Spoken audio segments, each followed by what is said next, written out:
Hey everybody, this is Kodak here, and today we're going over a bit of a different kind of game. I know my channel tends to do card games more often than it does board games. However, a lot of the things I do like to talk about refer to games in general. I have shown off like some miniatures games on here before, so today we are going to be talking about Gloomhaven Jaws of the Lion, because it has a lot of really interesting design choices that I think are worth noting, worth keeping in mind if you're making a game of your own, a miniatures or campaign-styled game similar to Gloomhaven. Now, Gloomhaven made its name as this absolutely enormous box. It's like a 20-pound box just full of all sorts of crazy stuff. It's a campaign, it's a cooperative campaign-style game, so it's a bit like Dungeons & Dragons, only it ditches the dice and the roleplay instead for random chance cards and a campaign that directs itself.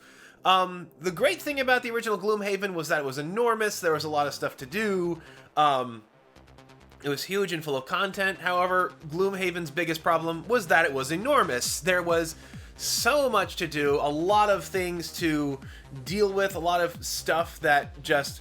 It's a 20-pound box.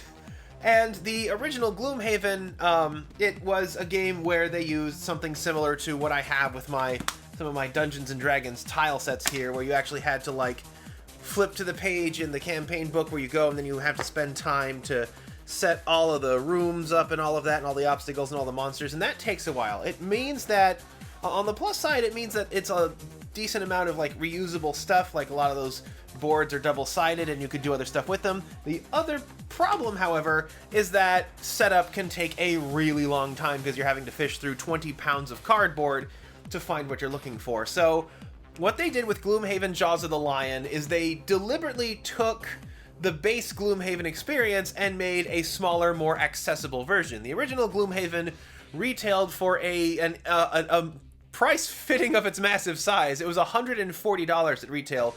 Gloomhaven Jaws of the Lion is $50, although I've seen it on sale on average on like eBay at average about $35. So it's a much more accessible way to do it. It's still a pretty bulky box. You can see how thick it is. You could probably fit like a trading card vertically in these boxes. I've seen a few games that allow you to stash the cards vertically, and those have some advantages to them, but I guarantee you this box is just full of stuff. Anyway, the game was a Kickstarter darling, the original Gloomhaven was, and that was a huge part of its notoriety, was that it was able to fund itself that way. It is one of the most expensive games I have ever seen, the original Gloomhaven, although like I said, this one was a lot cheaper. So a couple of things. This is one thing I don't like about Gloomhaven, is this is like sturdy, like board, but what it is it's, if you look, it's covered in like stickers. These are stickers that get added as you play through the game. The problem is they're not like nice like window cling stickers where you can remove them and use them again for later. No, I tried. These are like regular plain old stickers like you get in like a Happy Meal or something. So this map is kind of irreparable after you use it the first time, which means if you want to go through with different characters, if you want to try perhaps a different route, although unlike the original Gloomhaven, this version does not have an additional route. It's kind of messy. It's the one thing of this design that I think I must speak up against, because this being unable to recycle this map so easily is a huge strike against its replayability, its transferability, your ability to, you know, bring a new game to the convention, to lend it to a friend or something like that. But anyway, the first thing I have to say about Gloomhaven Jaws of the Lion that I really like is, like I said before, the original Gloomhaven used a lot of these like cardboard map pieces, but what Jaws of the Lion does is something completely different and actually pretty fascinating. So of course we have our Learn to Play guide and our rules glossary here. What we have is a scenario book, and what this does is something I actually brought up when I talked about rulebooks in general, was Crossmaster Arena, and how it has this fascinating way of helping people learn the rules by having a playable map inside of its rulebook that people could plunk the minis down and start rolling dice and play around and figure out how to play the game. So what Gloomhaven Jaws of the Lion does is they do that for their entire campaign. What you do in the original Gloomhaven, you had to set up a bunch of cardboard, but in this Gloomhaven, you just flip to the page you want to play, and the map is already done, the obstacles are already done, you have to add the monsters because they can move, but like 2/3 of the setup, like the most difficult parts of the setup are just done in one go. And like I said, this is amazing. Like, you have a map here, you can have a new map, that's the mines, you can just flip the book and get to the next area. And even more incredibly, like, let's see if I can find one that has a good example. So 3, here we go. So this is a super map, and what you do is you actually have a supplemental book. The supplemental scenario book has the effect of you flip it open, and it is now an addendum to the map found in the regular game. So you can have maps in all sorts of different shapes and sizes by combining these books together. And like I said, because it already has things like obstacle tokens and objective tokens, it tells you where to put everything, so you don't have to consult the book, go between the book and the map and the book and the map and the book and the map. The map has all of that already built in. It's it's an amazing design, and I love it a lot.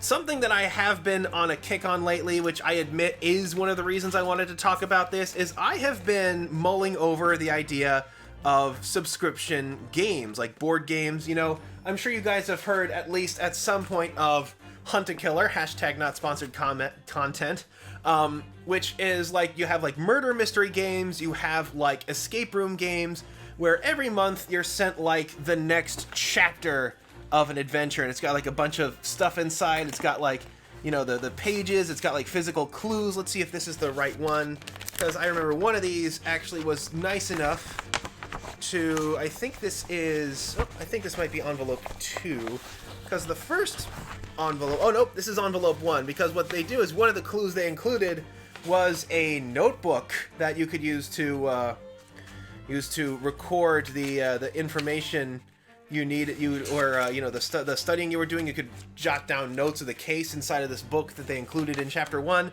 I'm sure it was intentional. It was certainly thoughtful of them to do that, but I'm talking, what if you could do this, but instead of just a basic mystery, it was a full-on game, like Gloomhaven.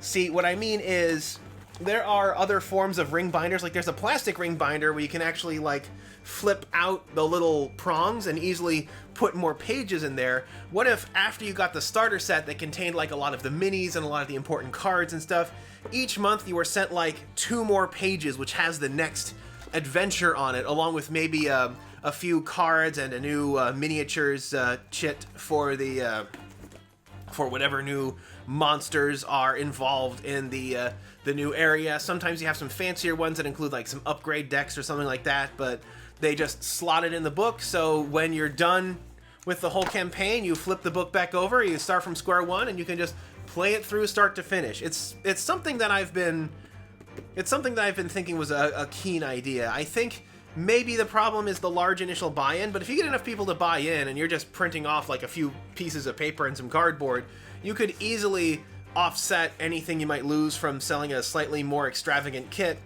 by getting it back with a subscription. So that's a fun idea. So another fun idea I wanted to talk about, of course, we have hit point dials. These are pretty typical these days. We have the minis are, of course, very nice and slim and modular. Let's see if I can find the most recent ones I was using. The Vermling, yeah, here they are, the Vermling Raiders. So these are the ones from these are the enemies you fight in chapter 1.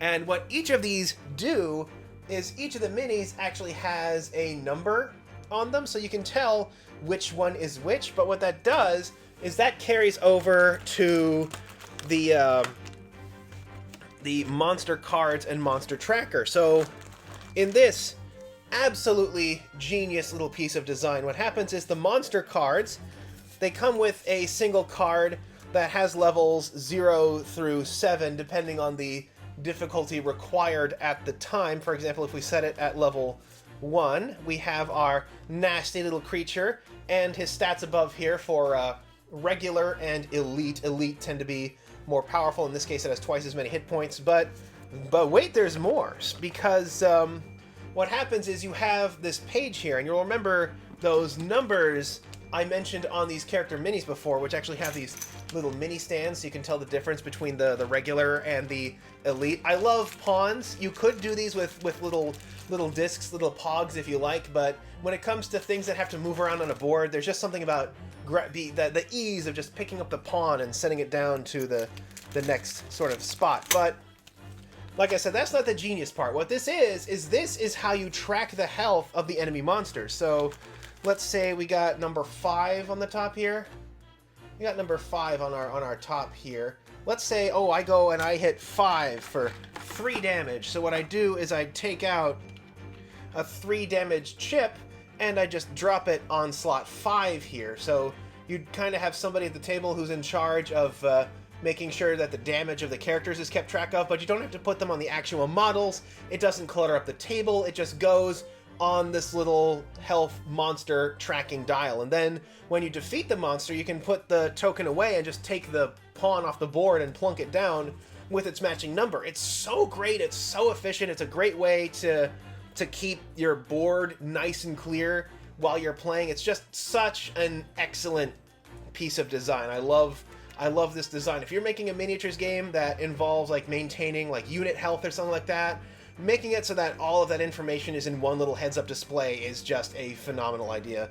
Of course, they have ones for 6. They also have some that go as high as 10 units, so it can get pretty crazy in this game. But it's like I said, it's a great little piece of design to have these the way these monster cards are done. They just keep everything so easy and streamlined. I've played a couple of chapters so far, and I've had a lot of fun. I've been playing them solo, which means I've been playing the 2-player campaigns as just one character. So I have had to tap out once, but it's not like a terrifying, burdensome thing. Although what a lot of people know this game for, I might as well talk about it, are the characters. Because what happens is you're not given a name of a character. Instead, you're given some pictures, and you have to decide which picture you think is the coolest. Like, we have a bomb with a heart. That tells you it might be like some kind of lovable explosive user. We have a wizard wand. We have a hatchet. We have like we have the god of war, the Kratos sword. So you have to kind of figure out, ooh, which of these characters do I want to play as based on their image. And they also have minis that come in these sealed boxes to sort of conceal the surprise, so you don't know what you're getting until you open up this box. And inside this box, we have our characters' like basic stats. We have their attack deck, where you have like a hand and you succumb to exhaustion. You have to lose 1 card out of your deck every time you reshuffle it, which means you have to play 2 cards a turn. If you can't anymore, you get KO'd. So there's an exhaustion mechanic that can actually be pretty tight. The game starts you, this version of the game actually has like a progression system where you slowly but surely add and change the cards in your deck, normally by playing the first few sessions of the game in order to help you learn the rules.